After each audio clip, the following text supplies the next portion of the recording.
later. So I want to thank everybody for joining us today. Could I get a thumbs up from anyone just to let me know that you guys can hear me okay? Perfect. Thank you so much. Hi, welcome. My name is Louise Fetchu. I am the Family and Community Engagement Coordinator for Kent City Schools District.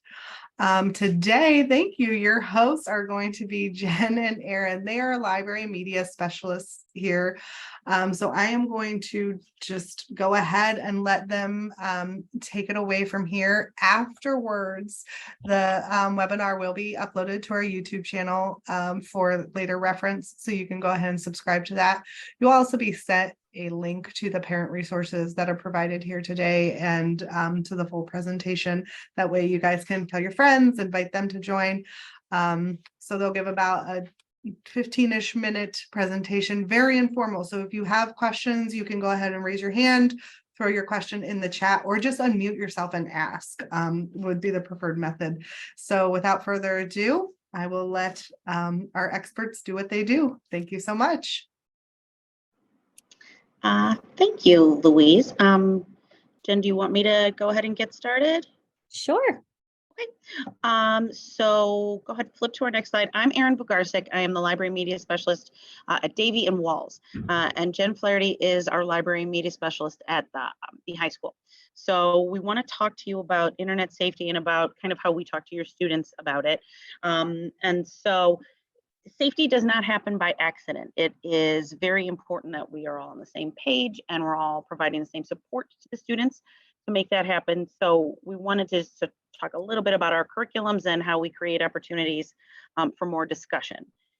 So in terms of our curriculum, when we talk to the students, or in my media centers, when I talk to the students, I'm talking to them basically about 4 important things. In terms of research and finding information, I am always encouraging them to look at credible sources.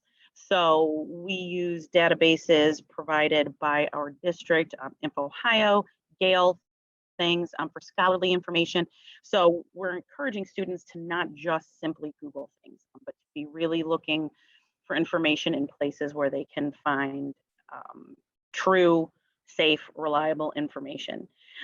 We talk about safety in terms of protecting ourselves online. So who can we trust and what information do we give out? We talk about keeping passwords just private between ourselves, our trusted grown-ups, and then not sharing personal things. You know, we don't put online where we live, what our phone number is, you know, anything that could identify us. And so we talk a lot about keeping ourselves safe in those terms. We also discuss being responsible. So what we put out online, conducting ourselves appropriately, kindly, and being good digital citizens. So, you know, what we put online lives there forever. You know, you can't really call things back once they're out there in the world. And so we talk to our students a lot about how to protect themselves from consequences, you know, not only from, you know, dangerous things, but consequences of their own actions. And then appropriateness, you know, we are always discussing materials that are age appropriate. So things that I talk about in my media centers and even about this safety kind of topic is a lot different than what Jen may be telling her students because they're at a completely different level. Yeah, so at the high school level, just like Aaron and what happens at Stanton and the other 2 elementary is we have databases, credible databases. We use InfoOhio, but geared towards the 9 to 12 crowd. And we really focus at this point. We are aware that students are not just necessarily going to be using these databases that we've found or provided for them or curated list of websites. They're going to go out on their own and they're going to search. And so we have we teach a strategy called lateral reading, which is instead of reading from top to bottom, we read from side to side. So instead of taking time to read information on the website, we look at who's behind the information, what other sources agree with that information, to try and weed out some of the misinformation and disinformation that is out there. Those are 2 big words we talk about all the time, misinformation and disinformation. in regards to safety, starting, as you can see at the elementary school, we talk about what is safe, what we share, what we don't share. And then as we scaffold that to the high school level, it gets a little more detailed in, like, one lesson we have is, like, should government have access to all of our social media and cell phone data, when they do a lesson and come to a conclusion? How can I make sure my relationships are positive and healthy? So looking at your real life friends and what you share online, how that can affect your face-to-face relationship. In regards to being responsible digital citizens, there's an emphasis put on the consequences of posting photos and videos online, because everybody does it. I do it. Everybody does it. But what are some of the consequences that happens? And a lot of this gets tied into just how they also access information. So when you look at, I don't know if everybody's heard of deep fakes, but it's like a video is edited. So if I put a video of myself walking down the street, I could have somebody else's head kind of imposed on it. So just how your photos and videos can be used against you. Yes. And we also then, unfortunately, when we're talking about our photos and videos, talk about like some of the sextortion scams and such that are currently out in the news. So those are some things that we have resources for, how you would talk about that with your own child. Yes. Okay. Any questions there?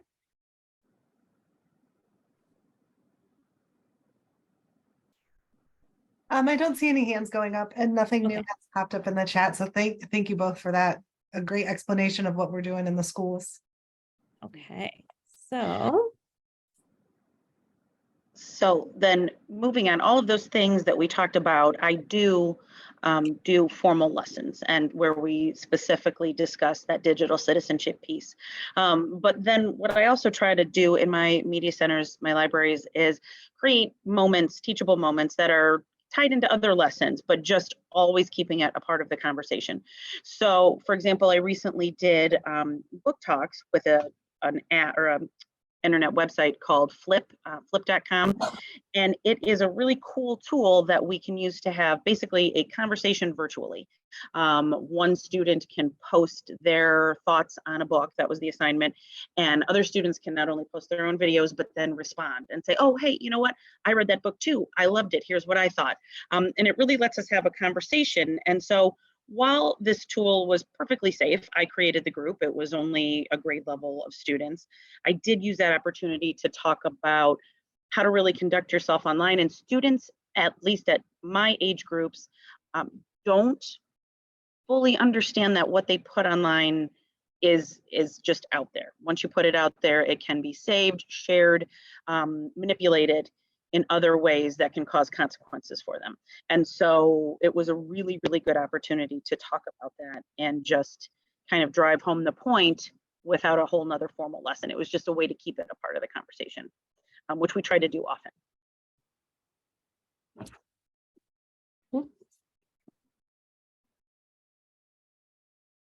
So different things that you can do. I'm not sure if anybody uses like a monitoring system for what their children are viewing, but you can manage devices with like those parental settings that you need a code to. You can set times of when your kids can access, block, certain apps or anything that's rated.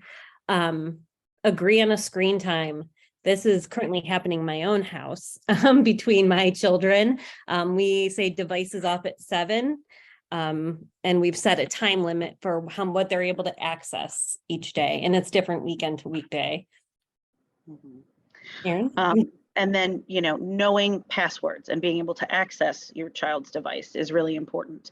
And then reinforcing what we're doing at school in your own homes. Who is it safe to share with? What is it safe to share online? Reinforcing that is always going to be a good thing. Limiting social media. Social media can be wonderful, but it can also be inappropriate for students in some different forms. And so monitoring and limiting what they're accessing is really important. And Um, sorry. Oh, no, go ahead. Considering, like, my son is 12 and he's not allowed to have social media, but he does access YouTube. So considering that YouTube is a type of social media out there, some kids, I know he posts like stop motion and like with Lego videos, but we have a rule that there's no voice and no face. So he can put music to like some of his videos, but he's not allowed to share his voice or face. But considering some of those sites that they may be accessing that aren't necessarily, Facebook, which I don't use, but like Be Real or that TikTok, all of these things, that they are also social media. Right. And, my kids are a little bit older than Jen's, and so they're starting to access things. Their friends are all on Snapchat, and so they do things like that. But our rule is, you can't friend anyone or, have a relationship with anyone that you don't know in real life. So there's no making connections with people that you don't know.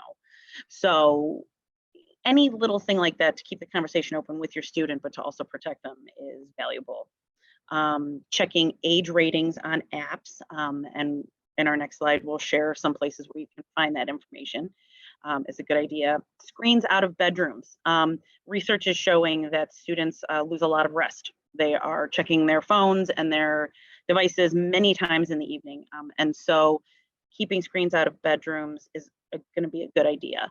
And then finally, monitoring activity. I know that a lot of this can feel like invading your students' privacy or stepping on their toes in some way, but you as the adult have the right to look at their device, and it's for their protection. So any negative feelings about that, you shouldn't feel negative about doing that. It's really important.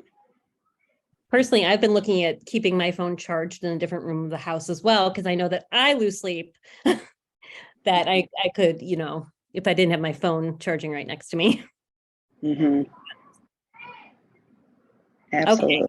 So as a public school in Ohio, we have access to infohio.org. That is we have it linked on our school website, and we have a resource that you can link it to as well. But it's the databases that your students have access to. So there's everything from like World Book to this Explora, which is an EBSCO resource. There's like a point of view reference center, so like different sides of controversial topics. But at home, if your student has any type of research project and you're helping, that is a good place to go to start to get information. They even have something called iSearch, which is just you start there with your search term, and it can take you through like basic resources, advanced sources, and they have research starters. So like click on this and I'll show you where to start with this topic. Mm-hmm. Now, I don't use Digital Passport. So Erin, if you want to speak to that. Sure. Yes, I've used this in actually some of our lessons. And so what this is, these are games, and they are games that teach different parts of good digital citizenship. And so that's a great thing to check out at home if you want to see, kind of get a glimpse into what we're doing in the classroom sometimes. But it's a fun way to introduce this information. And Digital Passport is kind of part of commonsensemedia.org. And that is a great site if you want information on those age ratings and recommendations that we were just discussing as well. Yeah, it's also Common Sense also rates like movies, books, and all of that as well. And it can stress like a different area. It breaks down like if there's, violence or language or sexual situations or whatnot, and we'll rate like what level they're at and what exactly it is. So you can see if that is an issue that you want your child to avoid at that time or not. Mm-hmm. So can you see this? Okay, so these are different internet safety resources. There's parent and guardian guides for like Twitch, which is has to do with like online gaming. There's parent guides to Snapchat, Be Real, Instagram, online gaming more so in like the way of apps on a phone if you have younger kids and you let them play. TikTok, there's a link on what you should know about teen sextortion scams, and then articles, but at the on artificial intelligence and like what are some of the things that are coming out that we need to be aware of as parents that our kids have might have access to, like ChatGPT, like how are they using that? Yes. So, and then at the very bottom are the Kent City Schools resources for the InfoHio, which we talked about, the high school library, and then Kent Free Library is a great resource as a, for parents to use as well in regards to working or, being careful with having your kids online as well. Any questions? Those are some great resources that you ladies were able to put together. So I'll be sure that those get emailed out to all of our parents. And one thing I wanted to add, oh, thanks. We're getting some applause in the chat. So thank you. One thing I wanted to add too is if you have children that are at the age where they're going on sleepovers, it's like a perfectly appropriate question to ask those parents, like, does your child have a phone? Will my child be around the internet while they're at the sleepover? And just setting those appropriate boundaries for your parent relationships as well. Like, I know some parents don't necessarily filter as much, and they may allow their kids to be on Snapchat or TikTok videos or whatever. But just letting those parents know your feelings, like, look, my child, we don't want them on any social media platform. Please don't post pictures of them. And that's just a perfect, appropriate conversation to have with another parent who you're entrusting your child with, right? That's fantastic point. Yes. Even just, and I guess this is off the internet kind of, but if your kids are playing video games together, they're coming over. Some people, like my child, is only allowed to interact with people he knows. We approve friends like on the PS4, and he's 12, like I said, but other people may not have that. And so they play a game together and they have access to all of these people. And yeah, so that's a fantastic point, Louise. Yeah. Somebody once asked me, they're like, where's like the scariest place you've ever been? And I'm like, the internet. Yeah. Hands down. So just so many things out there, and it's changing every day. So it's just so important that we stay vigilant as parents in regards to what is out there. So looking at those user guides, I mean, they're put out there to help guide us. So it's great that we have that resource now. So thank you so much. I mean, thank you. We have a question from Rebecca. She has her hand up. Hi, I just unmute myself. So thank you so much. This is really helpful. And I also find it terrifying in terms of just the amount of stuff they can suddenly access so quickly. And I was wondering if you had any tips for YouTube specifically, which is I've really struggled with kids version. You can barely access anything. And then I find it quite hard to set the kind of parental controls or privacy settings in my own account to make sure kind of algorithms aren't sending my child to terrible videos or age inappropriate videos. Yes. Well, let's see. In regards to YouTube Kids, I just struggle with it in general because I feel like it's just most of it's just like this brain candy that my kids absorb, and but using regular YouTube, for one rule I have is that if the kids are on a device, they're like in my space. But as for limiting, Erin, do you have any suggestions? Like, are there filters that you've used? I have not come across any filters that I find particularly useful. I've kind of run into the same problem you have, Rebecca.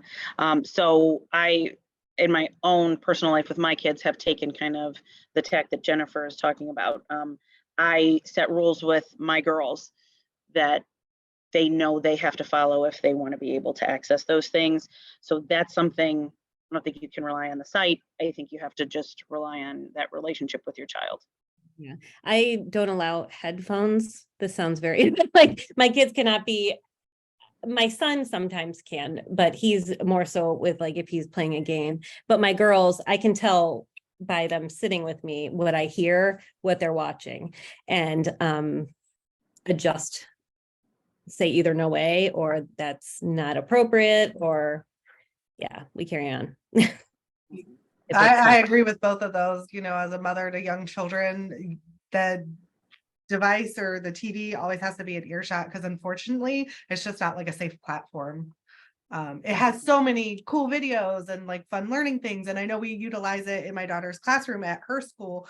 She goes to a different school, but so like we like to watch some of those videos at home, but then it just takes you down this rabbit hole of advertisement and bad videos. And so just being super diligent about it.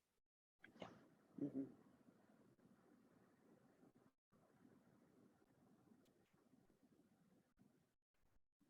Melissa, you have a question. So do you want to just go ahead and unmute yourself and ask? Sure, thank you. Yes, thank you. Thank you so much for doing this. I'm sure that all the folks on here feel that it is great to know that we have a team, of you there at our schools. My current question is really about what kind of things are on the school computers, the at-school computers, because my son, who is smart enough to go find anything he sets his mind to, constantly comes home and tells me about stuff that he's been watching that I think, why would you be able to watch that at school? So I just wonder about what those, what are the filters there, or what suggestions you would have about that? So the filter that we have is called Securely without the E, and it's through Neonet, and it blocks a lot. I know, just an example, I'm doing a research project right now, and I'm trying to teach them about disinformation, and it linked to a Twitter account and it's blocked. Now, granted, that's fine, but the kids can ask for permission, but that runs then to their teacher, and the teacher then has to ask for permission to get to a certain site. So as we know, kids find a way. I don't know what exactly the videos are or what like the platform is, but honestly, they just seem to be, he's very into Japanese things, anime and stuff like that. It's mostly the stuff that he's talked about. It's the violence factor. Okay. Now, is that Stanton or high school, may I ask?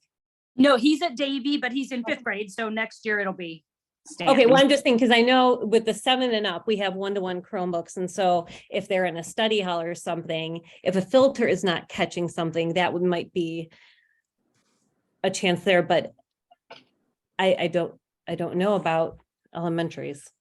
That's definitely something I would encourage you to communicate directly to the teacher with if they are getting around our security measures. Because I know here at Stanton, we have GoGuardian that we can monitor.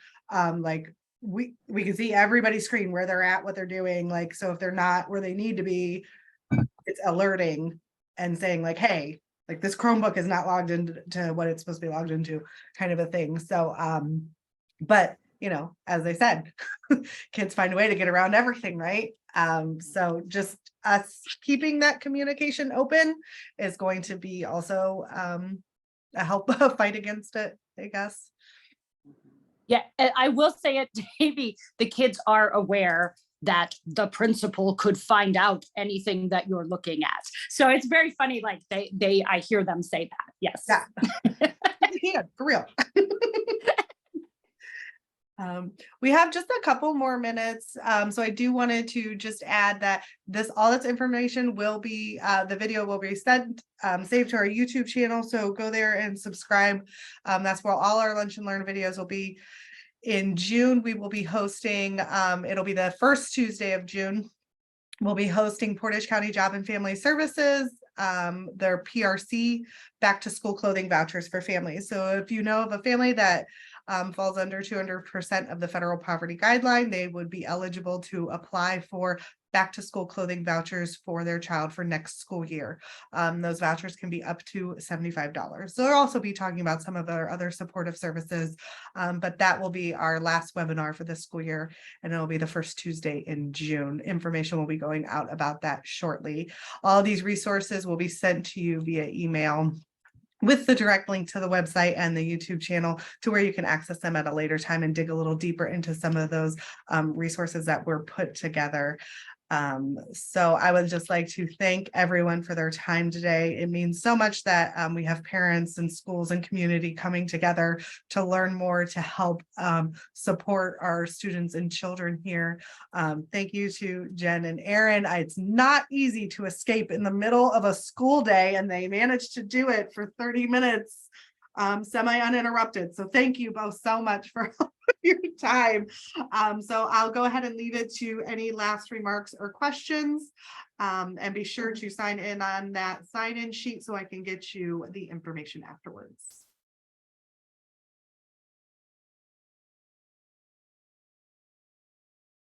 I would love to encourage everyone to reach out and get to know your school librarian if you don't already know them. We can help you with lots of things, not just internet safety, but and also our Rough Riders Reads events will be out this summer. So look for magnets that will be coming home soon. All right. Thank you, everyone, again. Thank you so much. Thank you. I don't think we have any more hands up.